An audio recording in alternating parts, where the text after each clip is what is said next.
Well, good afternoon, and welcome to this week's edition of the Fireplace Show. And our subject matter today is going to be all about why flue lining is required in chimneys and the purpose of flue liners in masonry chimneys. My co-presenter today is a gentleman I've known for many, many years. He's coming to us from Iowa. His name is Tom Urban, and right now we're having a little bit of internet issues in Iowa, so hopefully Tom will be joining me very shortly. He'll be coming in as soon as he can get the internet working properly out there, which hopefully just be a few minutes. Now, let's cover why is flue lining a part of a masonry chimney, and why is flue lining required in all building codes and standards. And to know that, we've got to understand what the purpose of the flue liner is, why it's installed in there. And some years ago, for the Chimney Safety Institute of America, I was in charge of a committee that did research into the history and the background of masonry chimneys, along with some other friends, some other volunteers, and also a technical company that also did the writing of this. And we produced a manual, a technical journal called Chimney Fires, Causes, Effects, and Evaluations. And this was published in 1992. So in the works of the research for this, we did a lot of research into the background of masonry chimneys and where clay lining was first used. See, the material that's predominantly used in American chimneys is made out of clay, and we call it clay tile. It can be called terracotta. It's also referred to as a vitreous clay material in the chimney. So as we go through this, the most oldest structures that we found where clay flue lining was recommended was in 1879. Hello, James. Appreciate you joining me here today, brother. Welcome to the show. So anyway, as we went through this research, we found that codes and standards only started calling for clay tile in certain areas of the country in the early parts of the 20th century. In fact, some parts of the United States, the local codes and standards did not require it until into the late 80s at some states.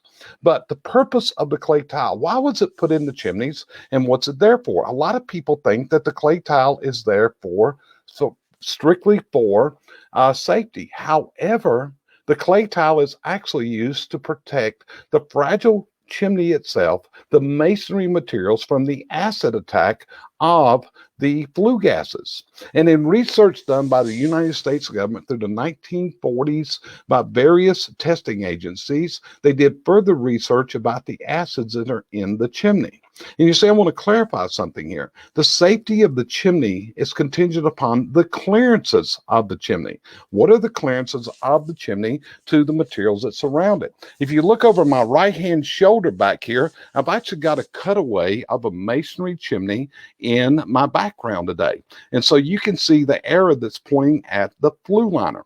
Flue liner is found in either 24-inch or 12-inch sections, depending on the part of the country that you're looking at the chimneys at. And in between these clay tile, when they're put into the chimney, is cement, mortar. Now, until the late 1980s, you could use regular mortar, just like you build your house with, between those clay tiles. And this was to set them together. It was a gasketing material. That's why it was placed in the chimney. Now, I see my friend Tom coming in. Let me bring Tom on camera. Tom, you there now, brother? Well, I'm on my phone right now. It just went dead just real quick. So, okay, so we're trying to go back to a cable thing right now. So anyway, I'm trying to work off my phone.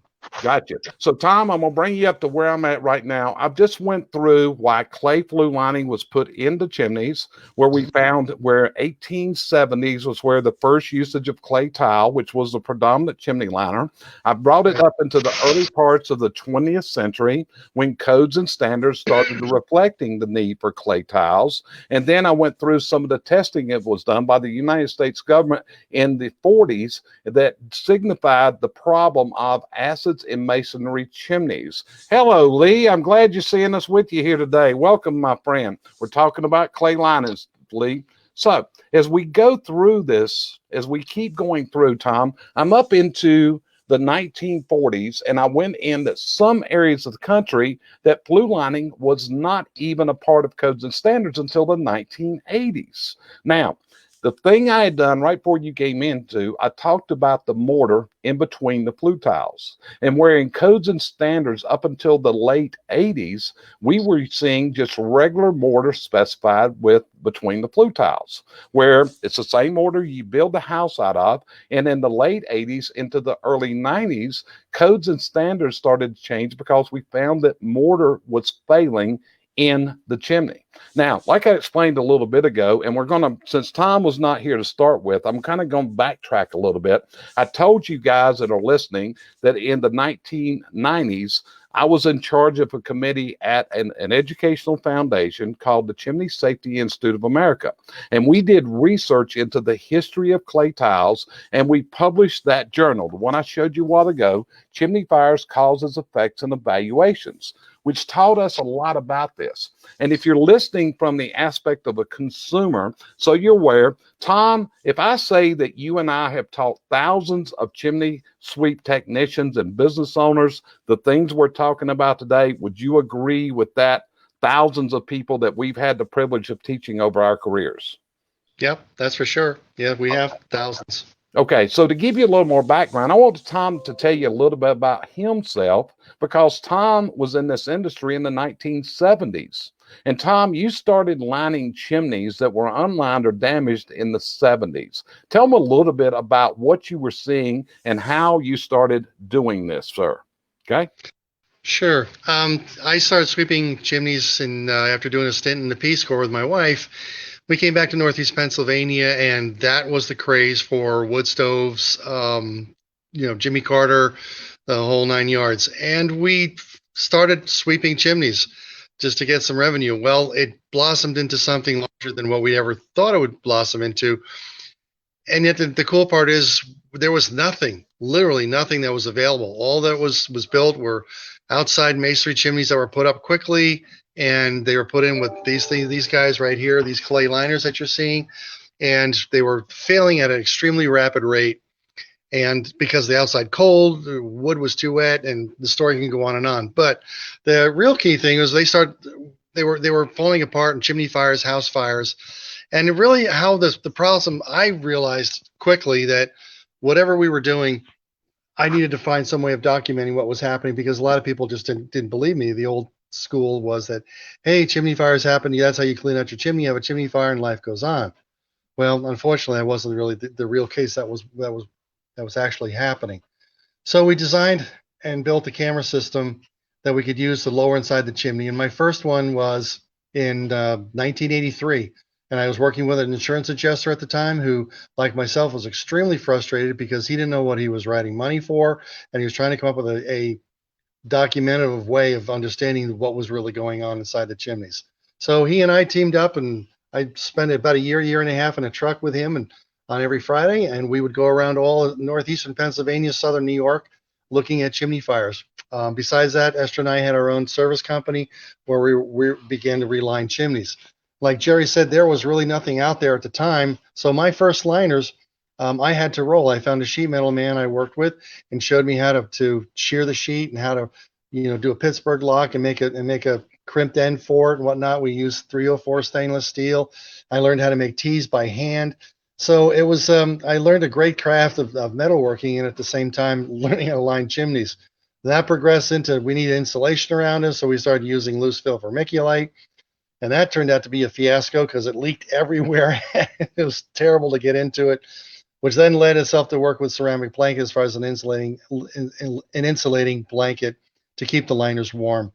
So that's what I started out with, literally nothing at that time. And within the course of 4 or 5 years, we had lined several hundreds of chimneys, and the use of the camera systems, we were able to document the work we were finding about how bad chimneys really were.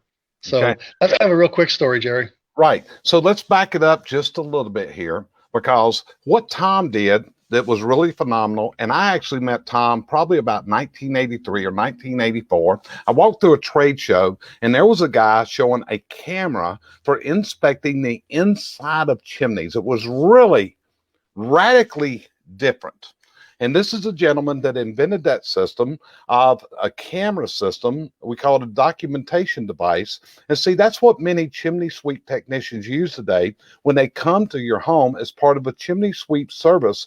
They're going to actually take a camera and put it inside of the chimney so we can view the chimney from just inches away. So we're going to talk more about that as we go into that. But again, remember, right now we're talking about clay flue lining, Tom, and what's the problem with clay flue lining. And so we're going to go through a couple problems that your chimney sweep technician may come to your house and tell you about.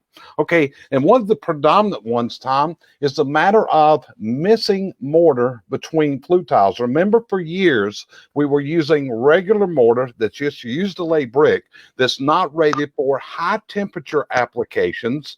And what happens often, if you have your chimney swept, Tom, a lot of technicians are going to tell you, you've got missing mortar between these joints. Am I pretty much on the story of today? Yeah, actually, what I can actually do, Jerry, is since my computer died, I'm on my phone, so I'm going to try to do the best I can with it. But I have here, just let me know if you can see that. This is the inside. Tom. There you go. That's the inside of what a chimney should look like. That's using a non-water soluble refractory cement, and it's sealing it all up against the side. So the line has been cut 3 ways, so we can actually show this to you so you can see what they're supposed to look like.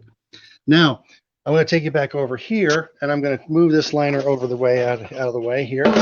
And I'm going to set him here for a little bit. Now, this is a regular liner that you'd normally look at. Move back up here a little bit so you can see it. This is what they look like when they're brand new.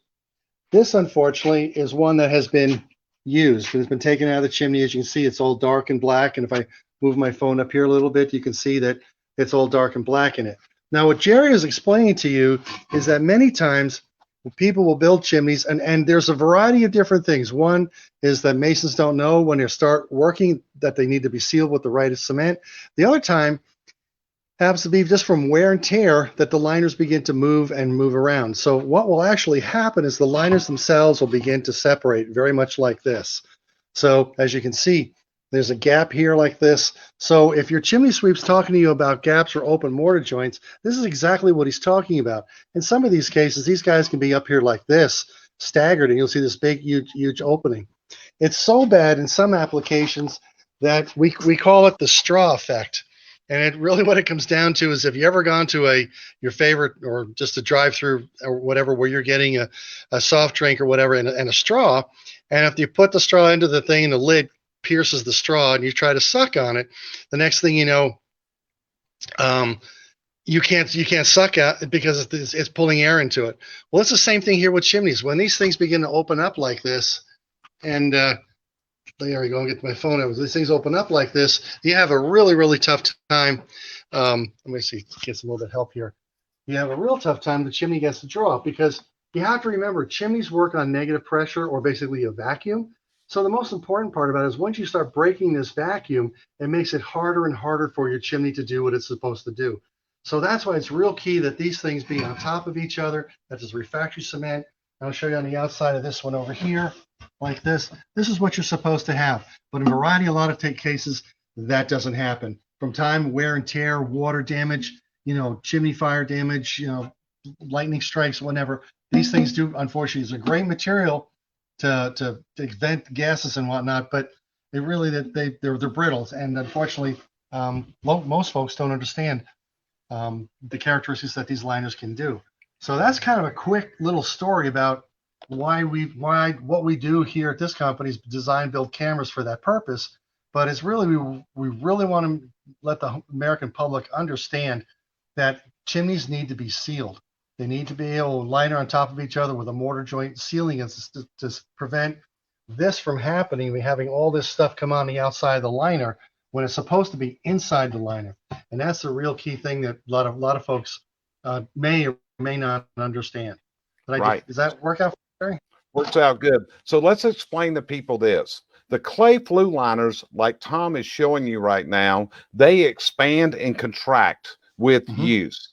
And they turn into all kinds of different shapes. They can actually move around in the chimney, and I actually call it in classes that the flue tiles can walk around and be displaced in the chimney. So there's a lot of problems from this expansion factor.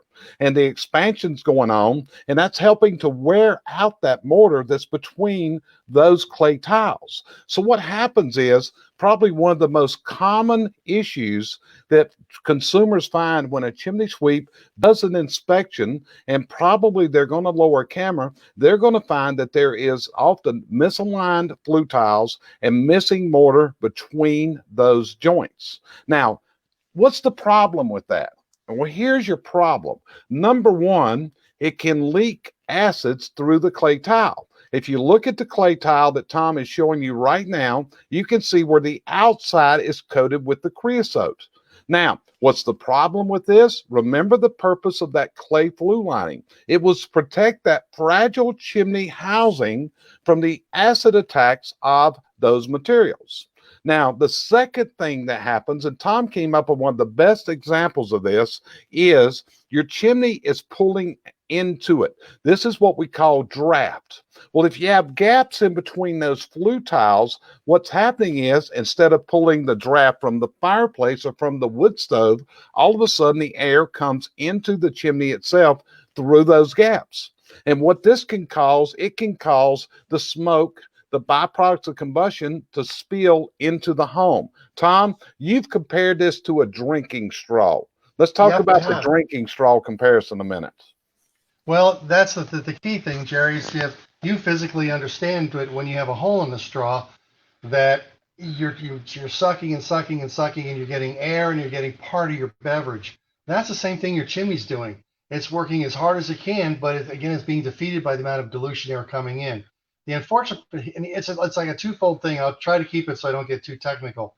If you have hot gases going up inside the chimney and you have openings into it, you allow dilution air to come in. By adding the dilution air, you start to cool the smoke and the gases inside there. When they cool, they begin to condense. And when they condense, it's like a sweating glass with ice in it during a summer day. That's exactly what it begins to do. It bubbles and it comes down. So you end up with situations like what I have right on the top of these chimneys. They come down and all that stuff. I'm going to lift this guy up here and show you.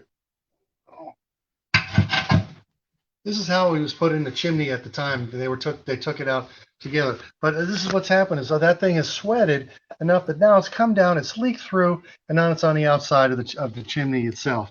This is really what we don't want to have. These are to contain the products of combustion, not allow combustion gases and condensates coming out. So there's dozens, if not millions, of chimneys in the United States right now. They're probably looking very much like this one. And that's what makes them, one, a poor performer. They won't work as well as they can. And two, if any other restrictions that come through at the top or the bottom will also cause the chimney not to work very well. And if you're in a tighter home, then it makes it even that much tougher for the gases to actually work. Right. So I kind of took a lot of stuff and put it together for you, but this was actually taken out of a chimney. The chimney was actually, the exterior was taken apart, and these liners were lifted out ever so carefully so that we can actually show you what they look like. We tell you about it. We see them inside with the camera, but we don't see them outside. Okay, so let's give another potential issue. If this creosote, like I said, is leaking through those joints, through different areas, what's going to happen is it's going to cause an acid attack. If you go back to what you learned in your science classes, the masonry materials are alkaline. So when the acid touches it, we have a chemical reaction, which results in premature deterioration of the chimney that can result in a very expensive rebuilding of the chimney down the road. So what we're looking for in a chimney system is we want a flue liner that's basically gas tight. I want you to think if you could inject air into that chimney, a half a pound of pressure, it should hold that pressure if the chimney is proper. In many European countries, that's how they test chimneys, is by pressure testing them. Okay, so that's some of the problems. Now, Tom, I want you to focus your camera in on the flue tile right in front of you. There's a great big crack running down the front of that clay tile. You see it? There you go. Okay, so what I want everybody to focus into, that is what we would call a cracked tile. Now, the predominant reason that tiles get cracked is because they suffer damage from what we call thermal shock. And this thermal shock, I'm going to explain this in the simplest terms that I can. And what's happening in thermal shock is we are raising the interior temperature of that flue lining very rapidly. The flue lining is actually an excellent insulator, so the heat doesn't pass rapidly through it. So what's happening here is we have a stress on the inside of the chimney. And the inside of the chimney is going under what we classify in ceramic in scientific terms as compression stress. And it's 4 to 8 times stronger than the outside of the chimney that is under what we call tensile stress or tension. So what this is doing, it's trying to rip the material apart.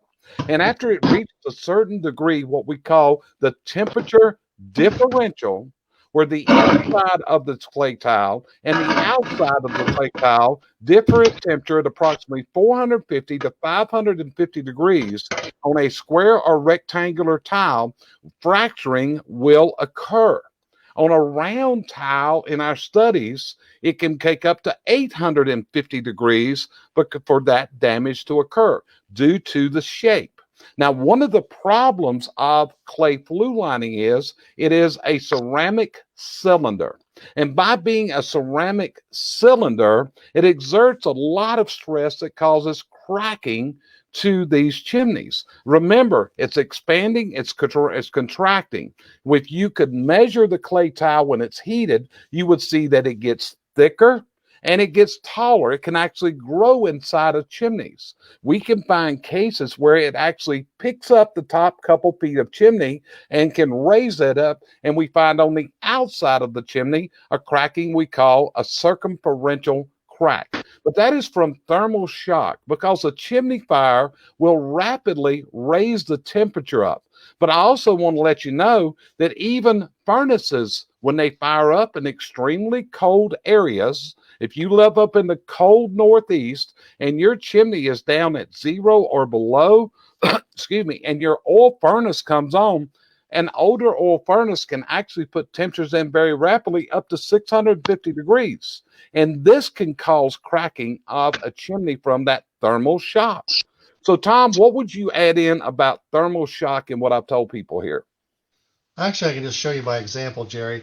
I've got this liner here that went through some thermal shocking here, and it's broken apart. So you can see I can put this chimney right together just like this.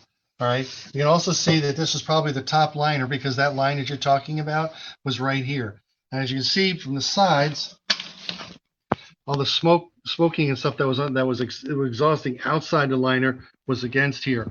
Again, now if I do it this way, I will pull the liner apart. And you can actually see where they are separated, and also see how much of the condensate whatnot has all come through this, so you can see just that leaked right through. So crack liners, open mortar joints, all contribute to the fact that you begin to lose drafting capabilities within the system, and you end up with condensate and gases going places that it shouldn't go. So these are the various things that go on. And often when this is one of the things about chimneys. Most chimneys are never inspected in this country. Probably less than 3% of American consumers have ever had a chimney professionally inspected by someone who is trained to diagnose, that has the tooling to do it.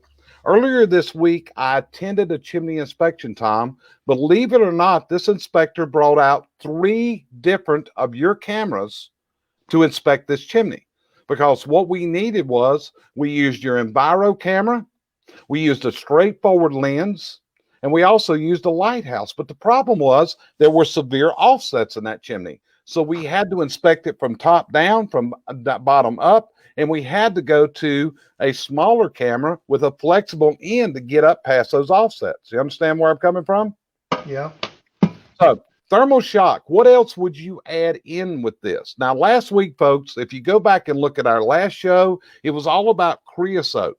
But what happens is, according to studies by Dr. J. Shelton in the 1970s, in a book entitled Wood Heat Safety, Dr. Shelton predicted that a chimney fire could occur from as little as 78 hours of improper burning. That's right, 78 hours. Now, that if you also notice what I said from improper burning, because as we went over in our show last week, what causes creosote is lowered flue gas temperatures. And Tom was talking a while ago about the condensation that's put inside of the chimney system.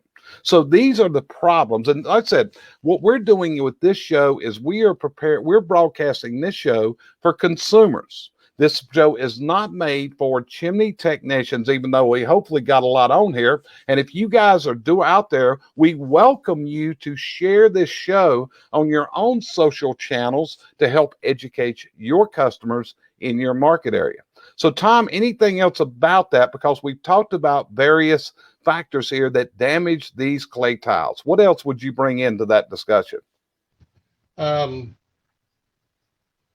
Oh boy, how much time we got, Jerry?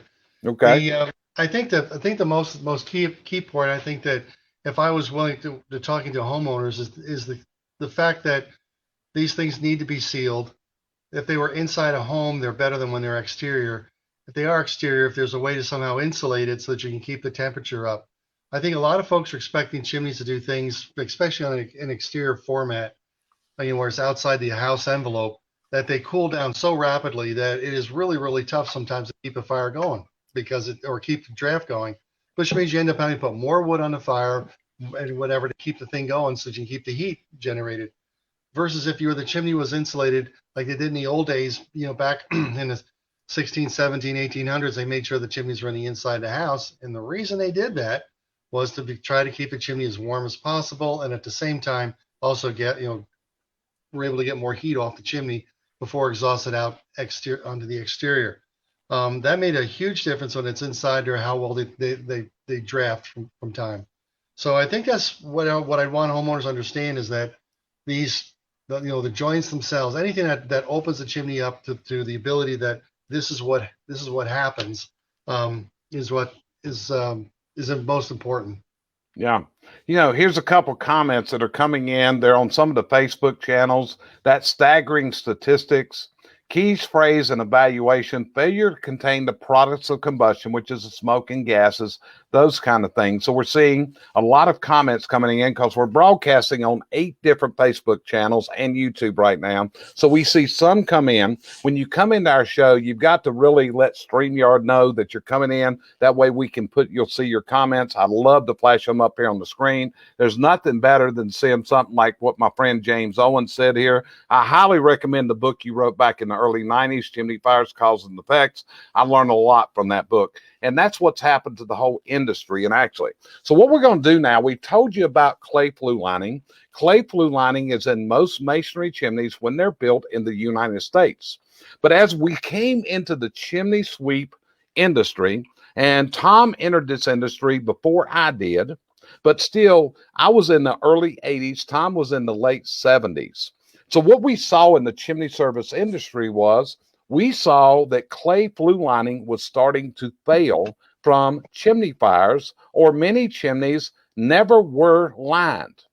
So Tom was one of the true innovators back in those days. So Tom saw a need, and like he told you earlier, he started making his own stainless steel liner in a fabrication shop in Northeast Pennsylvania.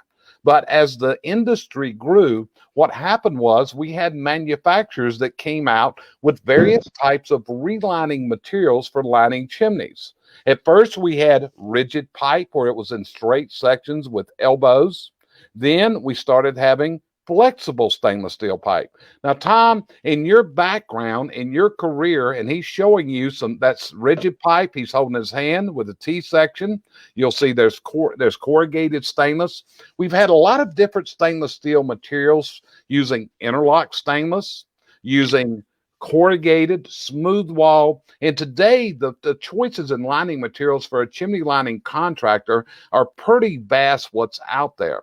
But the key thing was we were trying to provide a system that could contain those combustion products. Now, during this, we also came to a determination that we needed to insulate these.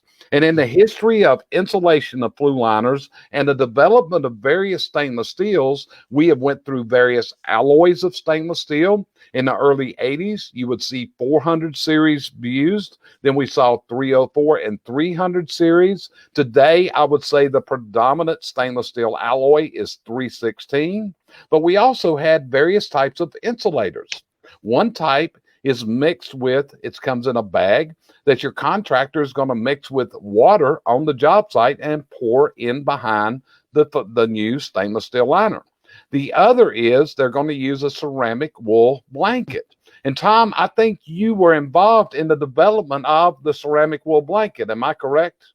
Yeah, I was. After I lost enough vermiculite in people's yards and filtering out and zooming up the chimney or whatnot, we decided that we needed to find something more reliable.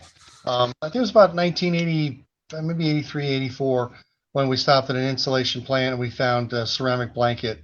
And then we went through the different styles and types and densities and whatnot. And when I was working for Copperfield, we took the entire process through the testing, the UL testing.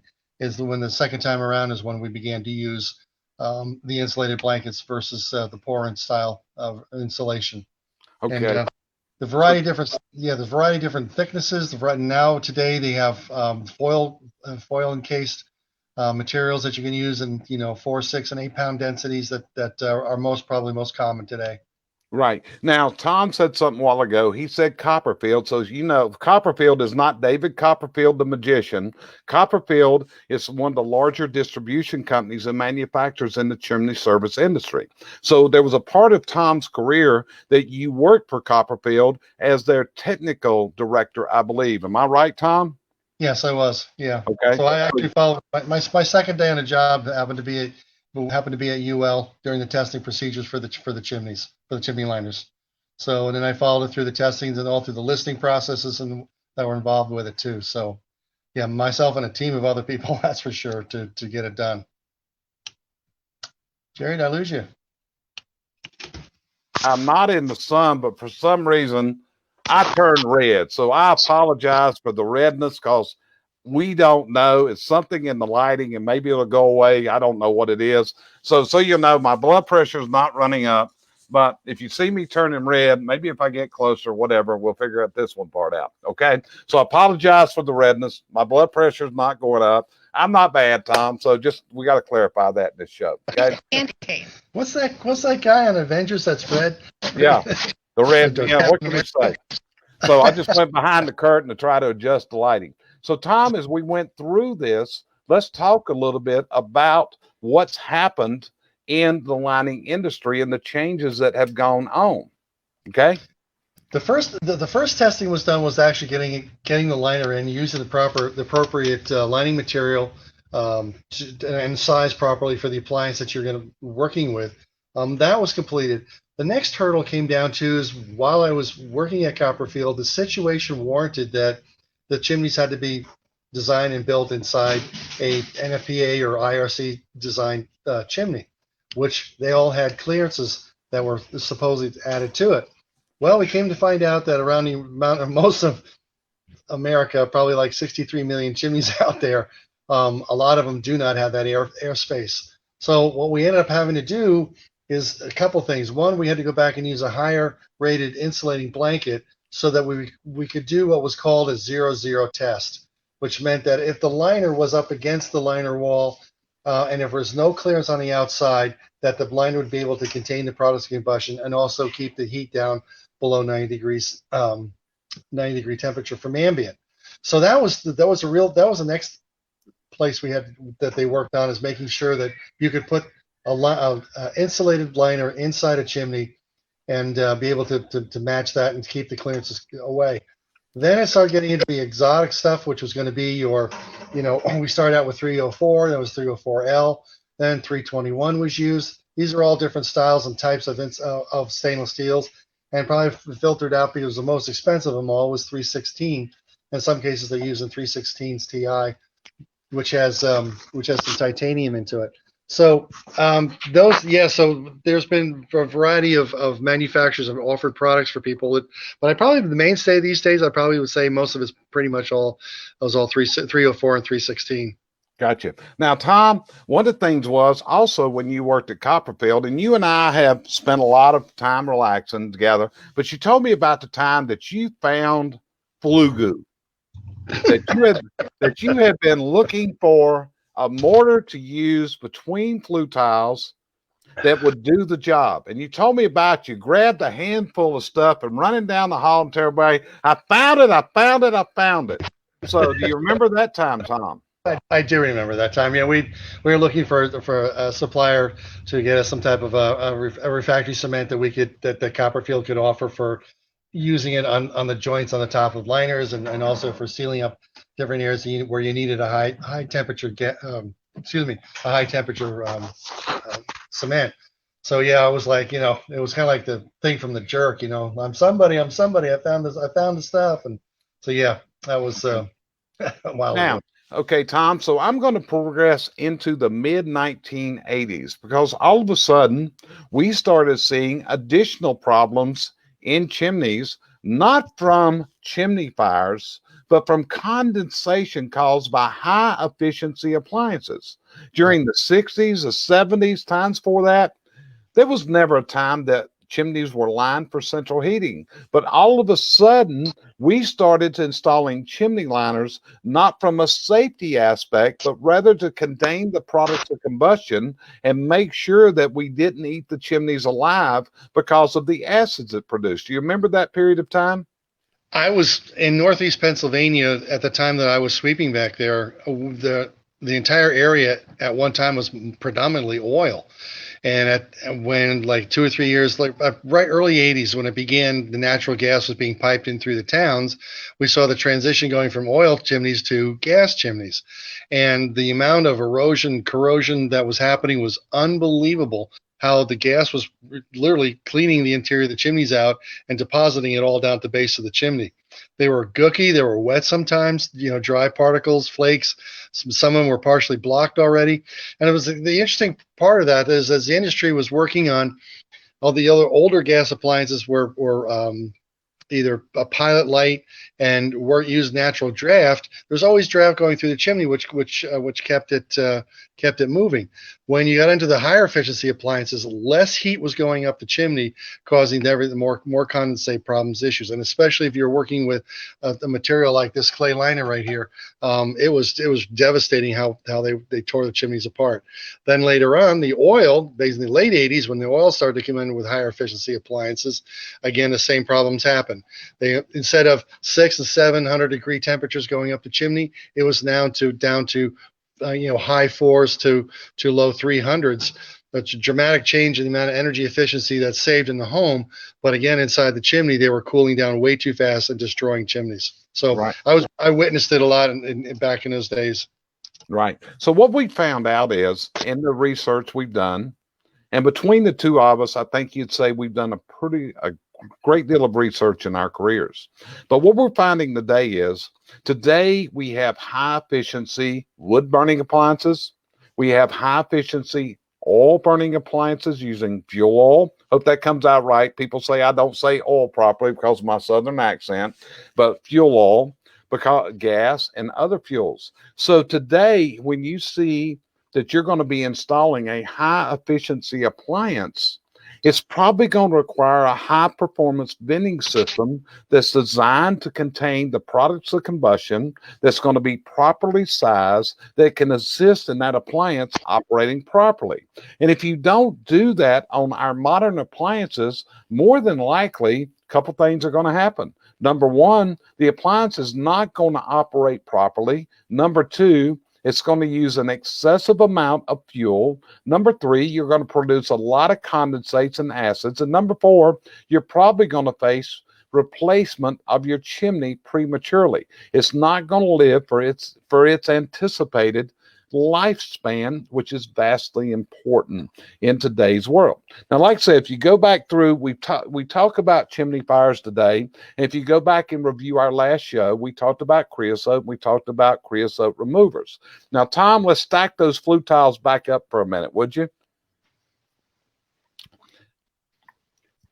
Now, what I want to talk about now is a lot of times we will find that the flue tiles are missing mortar between the joints. Tom, would you agree that's a common occurrence? Yes. So when you look at these two flue tiles right now, they're not, you can see that there is a gap there. And in the last decade, maybe a little longer, there's a couple suppliers of material that a professional chimney sweep can now utilize to fill those joints. They have to be factory trained. The material they're using is not regular mortar. It's been designed to be installed and applied where it flows between those joints. So again, when you have problems, this is where my suggestion to you is make sure that you've got a trained, professional, qualified person offering an opinion on your chimney. The second thing is they should be showing you what the interior of your chimney looks like with a camera system, a video inspection device. Tom, do you consider that's pretty standard equipment for the chimney sweeps in America today? Yes. I really do. Manufacture them. Yes, I don't know how you do the business without it. Be honest Well, with you. and to be honest with you, and Tom is not the only manufacturer that provides equipment. He is a leading manufacturer. He is an implementer. He is a person that's developed a lot. He is a person that he's a go-to guy for me. I mean, often and I think back and forth, he and I would a lot of time bounce information off, or if we have a problem and whatever, and trying to do research, it's not uncommon for Tom to reach out to me or for me to reach out to Tom to do this. This is why I wanted Tom on here today. Tom does not sell chimney liners. Tom does not sell chimney repair products. Tom doesn't do chimney repair, just like I don't. I'm a consultant, I'm a coach, I'm an educator and a trainer. Tom is a trainer also. He's an educator, and he is a manufacturer of inspection devices to meet the criteria of what American consumers need to know today. So if you look at it, a lot of times, like I said earlier, people don't have their chimneys inspected as they should. And one of the things that the National Fire Protection Association, a association that is not from the chimney sweep industry, does, they recommend that every chimney be inspected on an annual basis. And if you're sitting in your home today and your chimney has not been inspected, you need to do that. I'm also going to encourage you, you need to do it prior to every burning season before you light that first fire. Don't just do it because you're getting it ready for Santa Claus in a few more days, okay? That's not, and no, a lot of people do that. And I want to caution you, people wait till the wrong time of the year. But what you should do at the end of each burning season, make chimney maintenance, chimney inspection part of your spring cleaning operation. Call the chimney sweep in. Let's get the chimney inspected. Let's make sure there's no water entry problems. And we're going to talk about that on a future episode about chimney problems from water. Because if you noticed in this show, how many times have we talked about condensation? A lot. And that's one of the things. That's why we want to share with you. That's why we're doing this show, in order to help American consumers understand what their chimneys can do, what the problems are, and how they have healthy chimneys in their home. Because if the chimney is not performing right, it has a chance of making your home unhealthy, because we got flue gas spillage coming in the home. Tom, what would you add to this show about the importance of having your chimney, your venting system inspected on an annual basis? I think Tom just froze on me. There you are. Area is one having every year, and the concept of being there, if that can happen. Many folks, that's the availability of not being at the house at the time someone's there to service it. But it's really great when the homeowner is there, and you take the camera system out and you them through it. What you're doing scans, see what's Okay, going on inside the chimney. The Tom, cool I thing, gotta be, but I gotta be there's honest. Your internet is lagging really bad. Tom lives in rural Iowa, and one of the things that we got to do one day is get Tom some decent internet service into Fairfield, Iowa. Right, right, Tom. well, on the outskirts, Fairfield inside town's got T1 lines. Unfortunately, we can't get it to get out here yet in the rural areas. So hopefully, in the next 5 years, we should be able to see we should also be able to get T1 lines. So, but anyway, I guess that's the thing I wanted to reiterate is that if you do your due diligence by having someone look at your chimney on a periodic basis, if deterioration is going to start in a small way, you can gauge it from year to year to see whether or not sometimes you need to take actions right away, or the fact we may get to the point and say, hey, 2 to 3 years later on down the road, you might see that your mortar joints are eroding, or this liner that maybe was questionable right now is in a place where it's not going to do its job. So that really gives you a timeline. I think that's important because a lot of folks don't understand is that when you're going to sell a home, the chimney, especially if it's a fireplace, can add anywhere from 5 to 10% more value to the home. That's if it's operating. And if it's not operating, that's becoming a liability, which is usually, unfortunately, found out at escrow. So I think that's really, really important that people understand that they spend a little bit of time and effort and some money maintaining the chimney. The long run, it isn't you've made the investment, you can retain that investment instead of losing it at escrow. Right. Tom, one of mine and your friends, Glenn Holler, made the following comment that's on one of the Facebook pages I'm monitoring right now. Many chimneys have exceeded their expected life. Liners can expand the life of the structure. So that's what you're doing. One of the things Tom and I teach in our classes, and again, we have taught thousands of people in our careers. And that's not, I don't know of anybody that has probably taught more people than me and you, Tom, when we look at it. In fact, you guys that listen may think this kind of funny. We used to bill ourselves as the Tom and Jerry show. And I always got mad because Tom always got top billing. But we used to do the Tom and Jerry show throughout the chimney sweep industry across the country, and I've taught, and Tom has taught. We've taught in Reno, Nevada, Sacramento, California, St. Louis, you name it. We pretty well have traveled this country. So this is the key thing. What do we teach chimney sweep technicians? To inspect the chimney for safety, to inspect it to make sure it's performing properly, and to make sure it's being properly maintained. And that's a real big issue in American chimneys, because I'm going to be honest with you folks, many are not performing properly, and they are spilling flue gases that are making people sick in their homes. Many chimneys are not properly maintained. They're not protected from the elements. The elements are the rainwater, the freeze thaw, all the things that can go on. So this is the purpose of our show, to share with you things, and we're going to be doing more shows on a regular basis. If you are in the industry, please feel free to share this show on your social media. Sharing is caring, guys. That's how we're going to get the word out. Okay. We're dependent on you guys that are in the industry to help put this show out there so we can educate more American consumers using social media. Okay. So, Tom, getting ready to end this show. Anything you would add to it before we go away?